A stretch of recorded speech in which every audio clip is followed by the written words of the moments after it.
Good morning students.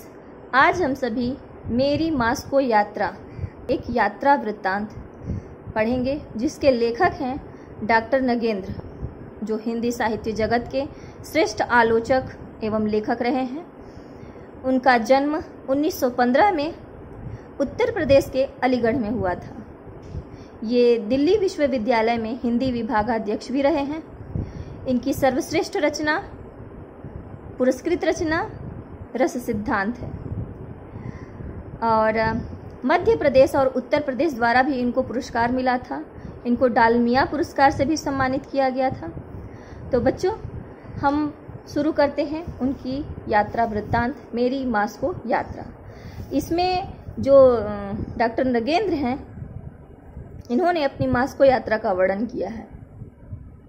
इस वृत्तांत के माध्यम से डॉक्टर नगेंद्र रूस और भारत के मैत्रीपूर्ण संबंधों के बारे में बताना चाहे हैं।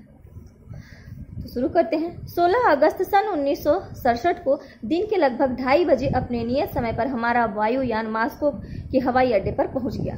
उतरते हुए विमान से मास्को का वह दिगंत विस्तार और विराट ऐश्वर्य अद्भुत लगा। वहां के विशाल वायुयानों को देखकर पुराणों की यह कल्पना साकार हो उठी कि आदिम युग में पर्वत भी उड़ा करते थे।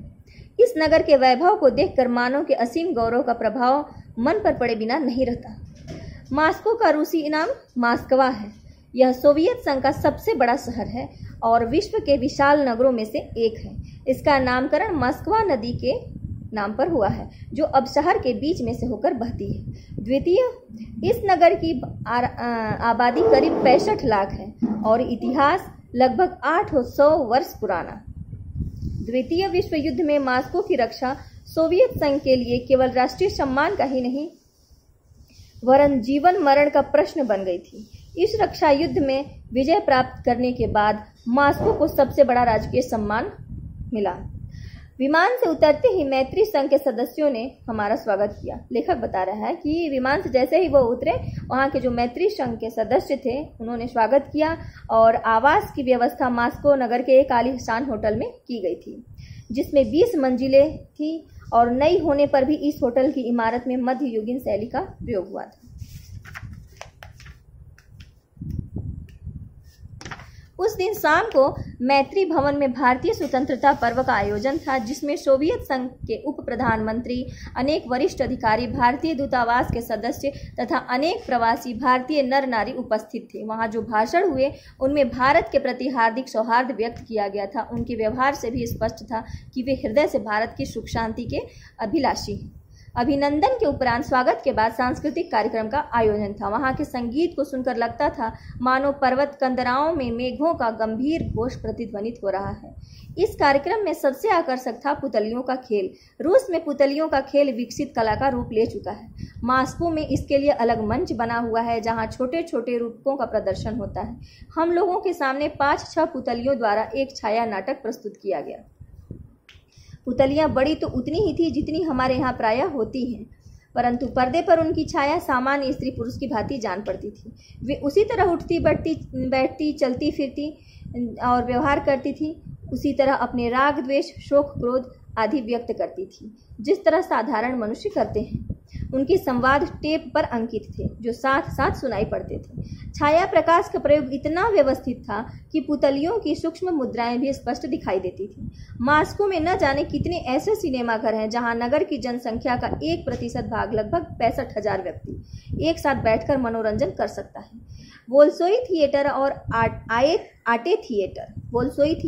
आटे थिएटर सबसे प्रसिद्ध है मास्को में। हम लोग 18 तारीख की शाम को टालस्टाय के प्रसिद्ध उपन्यास युद्ध और शांति पर आधारित फिल्म के युद्ध दृश्य देखने गए थे। तो टालस्टाय कौन थे बच्चों? टालस्टाय थे लियो टॉलस्टाय रूसी साहित्यकार थे, प्रसिद्ध रूसी साहित्यकार थे। महात्मा गांधी जो थे, हमारे देश के राष्ट्रपिता जो थे, वे उनसे अत्यंत प्रभावित थे, उनकी किताबें पढ़ा करते थे, है ना।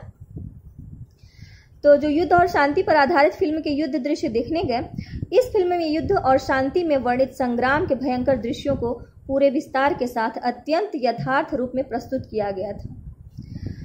सिनेमा का एक नया रूप भी हमने प्रदर्शनी में देखा, जिसमें दर्शक बीच में खड़ा होकर चारों ओर पर्दों पर घूमते हुए दृश्यों का अंग बन जाता है। चित्रशालाएं भी वहां काफी हैं। रूस की चित्र जिसमें प्रायः युद्ध के और विशेषकर अक्टूबर सन 1917 की क्रांति के चित्र प्रदर्शित हैं। 1917 में रूस की क्रांति हुई थी ना। रूस की चित्रकला में शक्ति एवं यथार्थता का प्राधान्य है। रंग गाढ़े और चटकील, रेखाएं पुष्ट और गहरी हैं। ऐसा विश्वास है कि प्रारंभ से ही इस तरह के चित्र देखने से जनता जीवन संघर्ष के लिए तैयार हो जाती है, बच्चों के दिल मजबूत हो जाते हैं और उनके दिल से युद्ध का भय निकल जाता है। मैत्री संघ की ओर से गोर्की संग्रहालय और टॉलस्टॉय संग्रहालय के निरीक्षण करने का मेरे लिए प्रबंध था। गोर्की रूस के प्रसिद्ध उपन्यासकार हैं। गोर्की कौन थे? रूस के, वो भी प्रसिद्ध उपन्यासकार हैं, जिस तरह से लियो टॉलस्टॉय प्रसिद्ध लेखक हैं। उनकी रचनाओं में मानव मात्र की समानता का चित्रण किया गया है। गोर्की ने अपने जीवन के अंतिम 5 वर्ष सन 1931 से 1936 तक इसी स्थान पर व्यतीत किए थे। संग्रहालय में प्रवेश के पहले ऊन के जूते पहनने पड़ते हैं। इसमें दिवंगत आत्मा के प्रति श्रद्धा की भावना निहित है। रूस के विद्वान इस महान उपन्यासकार की रचनाओं को समझने के लिए इस संग्रहालय का उपयोग करते हैं। गोर्की के पुस्तकालय में लगभग 10,000 ग्रंथ हैं, जिनमें अनेक दुर्लभ ग्रंथों के प्रथम संस्करण और अनेक ग्रंथों की उपहार प्रतियां उपलब्ध हैं। टॉलस्टॉय का मुख्य आवास और संग्रहालय यासनाया पोलियाना में है, जो मॉस्को से लगभग 200 किलोमीटर दूर है। वहां मैं न जा सका, परंतु मॉस्को के टॉलस्टॉय के शीतकालीन आवास में स्थित संग्रहालय को मैंने देखा। यह आवास एक विशाल उद्यान में है, जहां एक ओर टॉलस्टॉय की कुल की सामंतीय गरिमा और दूसरी ओर उनके व्यक्तिगत जीवन की सादगी का प्रभाव स्पष्ट रूप से दिखाई दे रहा था। काफी बड़ा आहार कक्ष था, जो कीमती साज सामान से सुसज्जित था। उनका शयन कक्ष भी राजसी साज सज्जा से संपन्न था। यह जानकर आश्चर्य होगा कि टॉलस्टॉय की पत्नी आग्रह के साथ अपने पति की रचनाओं की पांडुलिपि स्वयं ही तैयार करती थी। युद्ध और शांति की पांडुलिपि भी उन्होंने ही तैयार की थी। टॉलस्टॉय की कहानियों में शांति और अहिंसा का संदेश है। रूस में हिंदी, उर्दू, बंगला, मराठी, पंजाबी तथा दक्षिण भारत की भाषाओं के अनेक लेखक नियमित रूप से अनुवाद कार्य करते हैं। एक वर्ष में लगभग 20-25 अच्छे ग्रंथों का अनुवाद पूरा हो जाता है। विश्व की अन्य भाषाओं के ज्ञान विज्ञान के साहित्य का अनुवाद रूसी भाषा में बराबर होता रहता है, जिससे विश्व साहित्य जनता को अपनी भाषा में निर्बाध रूप मिलता रहे। एशिया प्रतिष्ठान में एशिया के देशों के साहित्य, इतिहास आदि के अध्ययन का शोध का प्रबंध है। इस प्रतिष्ठान से प्रेमचंद पर एक उपयोगी निर्देशिका प्रकाशित हो चुकी है और आजकल बृहत साहित्य कोश के लिए हिंदी के लेखकों का परिचय तैयार हो रहा है। मॉस्को विश्वविद्यालय की स्थापना 1755 में श्री लोमोनोसोव ने की थी। यह विश्वविद्यालय संसार के सर्व प्रमुख शिक्षा केंद्रों में से है। विश्वविद्यालय भवन 34 मंजिल का है। कितना? 34 मंजिल का, और इसमें 1700 प्रयोगशालाएं हैं, जो ज्ञान विज्ञान के नवीनतम साधनों से संपन्न है। इसमें 30,000 विद्यार्थी शिक्षा पाते हैं। अध्यापकों की संख्या लगभग 3,000 है। रूस में 15 राज्य हैं और कम से कम उतनी ही भाषाएं, परंतु शासन ने बड़ी आसानी से भाषा की समस्या हल कर ली है। प्रत्येक छात्र अपने राज्य की भाषा के साथ गणराज्य की रूसी भाषा का अध्ययन करता है। उच्चतर शिक्षा के लिए उसे दोनों में से किसी एक को चुनने का अधिकार है। मॉस्को में एक विकास प्रदर्शनी का अस्थायी आयोजन है। इस प्रदर्शनी में सोवियत संघ की उपलब्धियों की झांकी अनायास ही देखने को मिल जाती है। यहाँ हमने अंतरिक्ष यान के मॉडल का समीप जाकर निरीक्षण किया। अंतरिक्ष विज्ञान कक्ष में रूस की उपलब्धियों के अनेक चित्र मेरे मानस पटल पर उभर आए। यूरी गागरिन, जिसने सर्वप्रथम अंतरिक्ष यान द्वारा भूमंडल की परिक्रमा की और पृथ्वी के विशाल गोले को अपनी आंखों से घूमते हुए देखा। रूस के अंतरिक्ष यान जो निरापद चंद्रमा और शुक्र पर उतरे और जिन्होंने विज्ञान का विजय शंखनाद किया, तथा उसके सैकड़ों कृत्रिम चंद्र जो आज भी भूमंडल की निरंतर परिक्रमा कर रहे हैं। सोवियत संघ के राष्ट्रीय एवं राजनीतिक जीवन का केंद्र क्रेमलिन है। संसद भवन, सचिवालय आदि यही है। यही वह प्रसिद्ध लाल चौक रेड स्क्वायर है। कहाँ? मॉस्को में, जहां अक्टूबर की महान क्रांति के अवसर पर सोवियत राष्ट्र का विशाल सैनिक प्रदर्शन होता है। क्रांति के पूर्व रूस के प्राचीन शासकों का राज्यागार यही था। राजभवन के एक भाग में अब ऐतिहासिक संग्रहालय बन गया है। क्रेमलिन में बड़ी भीड़ थी, जो प्रायः नित्य ही रहती है। लेनिन समाधि क्रेमलिन का हृदय और मॉस्को का पुण्य तीर्थ है। यहाँ दर्शकों की भीड़ प्रायः 3-4 मील तक हो जाती है। सोवियत संघ की जनता, देश विदेश के लोग, वृद्ध नर नारी धूप और हिमपात की चिंता न करके निश्चल भाव से पंक्तिबद्ध खड़े रहते हैं।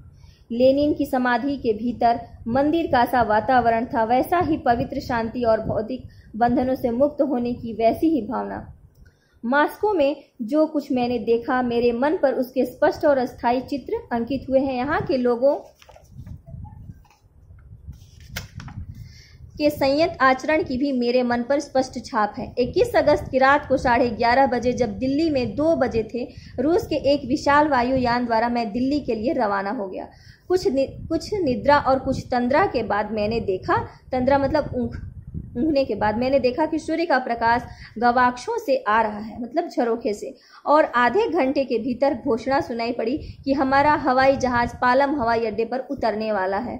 और पालम आ गया, वही चिर परिचित पालम, दिल्ली का सिंह द्वार, दिल्ली जहाँ मेरा विश्वविद्यालय है, मेरा अध्ययन कक्ष है, प्रियजन से भरा मेरा आवास है।